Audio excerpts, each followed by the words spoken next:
Hello, true duelists. My name is Craig Fee, and welcome to the New Card Report, the video series I make more than any other single series on my channel. Matter of fact, I'm renaming the channel to the Yugioh New Card Report. Also, I lied.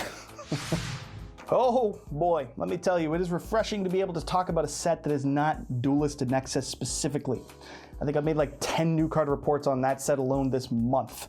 So let's talk about something new for a change. Let's change it up to new card report number 13. This one about Cyberstorm Access, the set about to shake up the metagame here in TCG land come May 4th or 5th, depending on Europe or North American being your continental home. Just 2 weeks away, more or less, as I release this. So let's get to it. 5 new TCG exclusives just a few weeks away. Moissanite. The Comet General here looks like a Mekk Knight in every sense of the word, but is not, clearly, by every sense of the card. A light level 1 warrior with 100 attack and defense and a pendulum scale of 11. Its pendulum effect will place itself from your field to the top or bottom of your deck if you conduct a pendulum summon of a monster or monsters. And its monster effect is that if, when you draw it, you choose to reveal it, you can conduct an additional pendulum summon in addition to your normal pendulum summon you get per turn, but only if monsters in your hand. Meaning you get 2 pendulum summons this turn, but one of them can't have anything from the extra deck, which is pretty damn nifty. Lord knows an extra pendulum summon is never a bad thing. Matter of fact, depending on the deck, it can be downright broken. The issue, of course, being that you have to draw this, which, yes, it does stack itself, but that's after your initial pendulum summon, meaning you're either waiting an entire turn to top deck it and then hope you go off again, or you're trying to come to terms with the fact that Konami is apparently making combo starters out of even Upstart Goblin. What a horrifying premise. Or maybe you play Zephyra and you're going to synchro summon and then stack it and then draw off it because you made like Stardust Charge Warrior. I don't know, maybe you're doing crazy shit like that. But how often does Pendulum really keep a healthy hand size for a second Pendulum summon?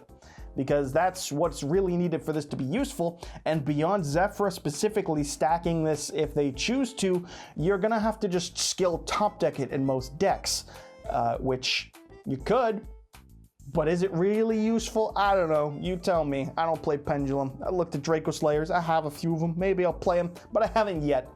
So, how about that?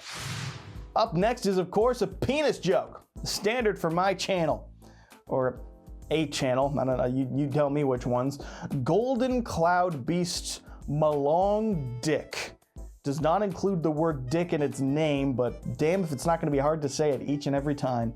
This level 6 light attribute dragon synchro tuner has 2200 attack and 1000 defense, and if it's special summoned, it can increase or decrease its level by 1. And if it is sent to the graveyard, it can target and bounce an opponent's monster back to the hand, which is not bad at all. A generic synchro bounce, not too dissimilar to the Salamangreat Xyz? Mirage Stalio, is it?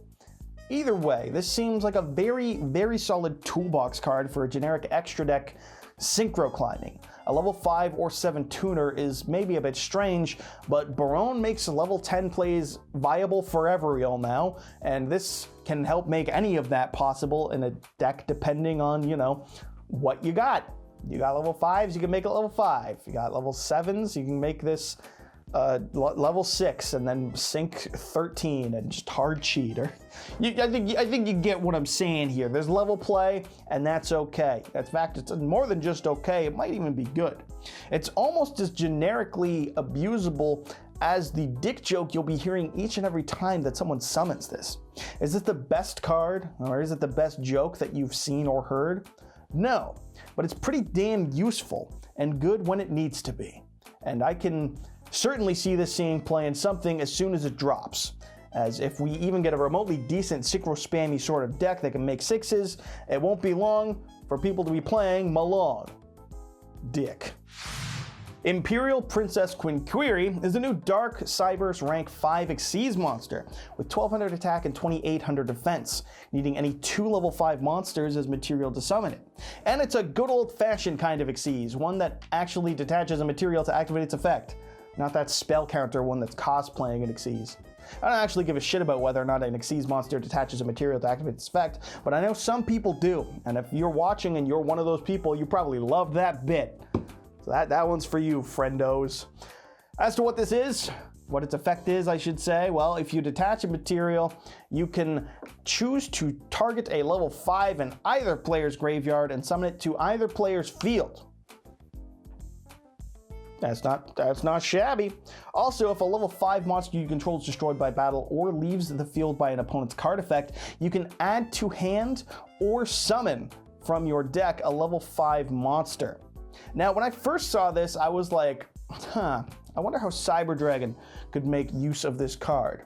And then I saw a large amount of people on Twitter who were talking about how you can make Yajiro Invader much more live using this card, which is significantly funnier than anything I might have said about Cyber Dragons.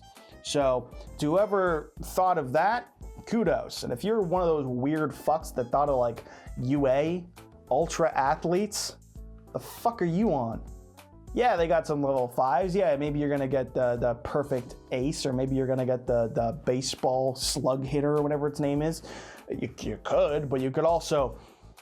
UA? Really? What is this, like Prague Season 1? Get it? Other YouTube channel? Haha, funny? Mom, am I laughing yet?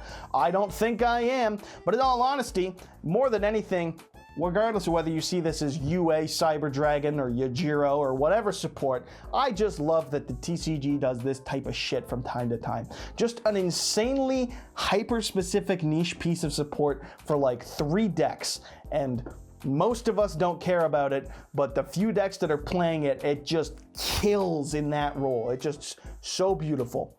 So perfect to get Yajiro Invader spam showcased once a year at a FARFA 500 table series. And by 500 table, I mean table 500 video, because speaking is optional. But hey, fuck if it's not going to be filling that role perfectly.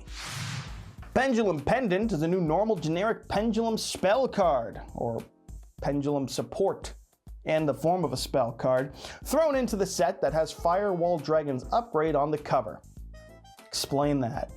This will require you to banish 5 face-up Pendulum monsters from your extra deck to place 1 Pendulum monster from either your deck or face-up extra deck into your Pendulum zone. Scale up, boy, that's what this card does. And it can be banished from the graveyard to target a Pendulum card in any Pendulum zone and reduce its scale by 1. Now, it doesn't state that there's a time limit on that reduction of the scale, so it's a permanent while that card is in the Pendulum zone, so far as I know. But as to what the effect actually is and if it's worth it, fuck, that is a cost. Banish 5 to get a scale, and they all have to be from your face-up extra deck. That is some late game style card design for an entire mechanic of cards that is best known for building 7 negates turn 1 and then killing turn 3. Did I say best known? Really? Best known? Speaking's optional. I'm losing my voice and my mind here, gentlemen. And by gentlemen, I mean JDs and Lentilmen, because who knows? Who knows? I'm just saying this card has a drastically large cost for a very small-sized meal from McDonald's, and that is to say that even what you're getting sucks for the exorbitant cost you are paying. Okay, you don't even get a fat Pendulum summon since you just banished 5 of your targets. What am I missing here? Can someone usually can tell me what I miss? Somebody usually knows what I don't know, and they're like, actually, it works for the and it's yes, you are correct.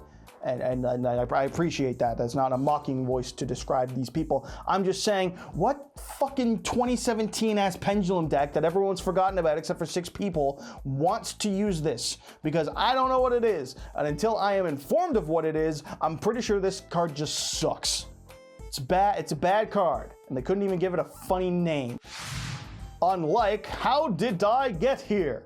A normal trap card showing Die Greffer finding himself in a shotgun shack in another part of the world, behind the wheel of a large automobile. Or maybe he's in a beautiful house with a beautiful wife, and he's asking himself, how did I get here?